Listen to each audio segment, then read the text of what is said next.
तो one piece के episode 570 के स्टार्टिंग में हम देखते हैं कि रॉबिन ने नेपच्यून को बता दिया होता है कि तुम्हारी बेटी एक एंशिएंट वेपन है। और नेपच्यून बोलता है, मुझे उन एंशिएंट वेपन बनाने के पीछे क्या हाथ है ये तो नहीं पता, पर वो इतने पावरफुल है कि वो सारे वर्ल्ड को डिस्ट्रॉय कर सकते हैं।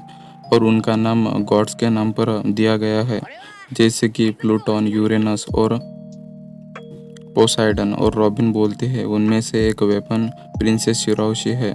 और नेपच्यून हाँ बोलता है और रॉबिन उसे बोलती है कि अगर ऐसा है तो ये बात किसी और को पता नहीं चलने दे सकते, वरना सभी पायरेट और गवर्नमेंट वाले शिराओशी के पीछे पड़ जाएंगे। और उनकी सभी बातें कारिबू छुपकर सुन रहा होता है और बोलता है एंशिएंट वेपन जो सारे वर्ल्ड को डिस्ट्रॉय कर सकते हैं।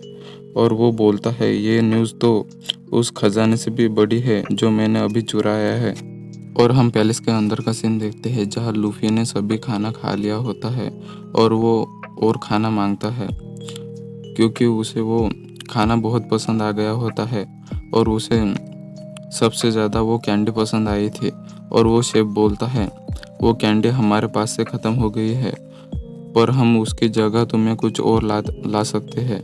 और लूफी जल्द ही मान जाता है और जिम्बे उसे बाहर ले जाता है थोड़ी बातें करने के लिए। और वहाँ स्ट्रॉ हैट के सभी मेंबर होते हैं रॉबिन और फ्रैंकी को छोड़कर, जहाँ जिम्बे उसे बोलता है अकाइनो और ओकीजी के बीच में बहुत बड़ी फाइट हुई थी, जिसके जिसके बारे में लूफी को कुछ भी पता नहीं होता क्योंकि रेली ने उसे कुछ भी नहीं बताया था, पर चॉपर को सभी बातें पता थी। और जिम्बे बोलता है उसकी शुरुआत 2 साल पहले हुई थी जब सेंगोकू ने फ्लीट एडमिरल के पोजीशन से रिजाइन कर दिया था। और ओकीजी उस पोजीशन के लिए सबसे काबिल था, पर कुछ बड़े बड़े लोग चाहते थे कि अकाइनो फ्लीट एडमिरल बने, तो वो सभी एक कंटेंडर बन गए। और ओकीजी अकाइनो को इस पोजीशन के लिए सही नहीं समझता था और फिर उनके बीच में फाइट हुई थी कि अगला फ्लीट एडमिरल कौन बनेगा। और जो भी हारेगा वो अपना नाम नॉमिनेशन से पीछे ले लेगा। और उनकी फाइट पूरे 10 दिनों तक चली और उस फाइट को अकाइनो जीत गया और फ्लीट एडमिरल बन गया। और उसने ओकीजी को भी जिंदा छोड़ दिया। और ओकीजी ने अकाइनो के नीचे काम करने से मना कर दिया और नेवी से रिटायरमेंट ले लिया।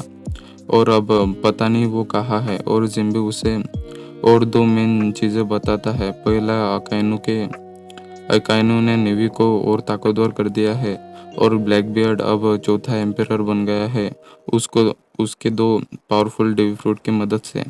और वो डेविल फ्रूट वाले बंदों को मार रहा है और उनके डेविल फ्रूट की पावर ले रहा है, तो तुम सभी संभल कर रहना। और जिम्बे लूफी को भी सावधान रहने का बोलता है, पर लूफी खाना खा रहा होता है और जिम्बे उसे चिल्ला देता है। और वहाँ किमी भी आ जाती है उन्हें ढूंढते ढूंढते और उन्हें अंदर चलने का बोलती है पार्टी के लिए। पर तभी लूफी अचानक उठ जाता है और जोरो और सांजी को उठाता है और उन्हें बोलता है जरूर यहाँ कोई जानवर है। और जोरो और सांजी को भी उसकी प्रेजेंस फील होती है। और हम शिराओशी को देखते हैं जो अपने रूम में आराम कर रही होती है, पर तभी काराबू उस पर अटैक कर देता है और उसने अपने भाई को भी यहाँ बुला लिया होता है ताकि वो शिराओशी को न्यू वर्ल्ड ले जा सके। पर तभी वहाँ लूफी, जोरो और सांजी आ जाते हैं, जिन्हें देख कारिबो की हालत खराब हो जाती है और वो कारिबो को पैलेस से बाहर फेंक देते हैं। और राइट हैंड मिनिस्टर उनका शुक्रिया अदा करने लगता है और बोलता है इसी ने हमारा सारा खजाना खाली कर दिया है। और अनामी उसे बोलती है क्या उसने खजाना चुराया है।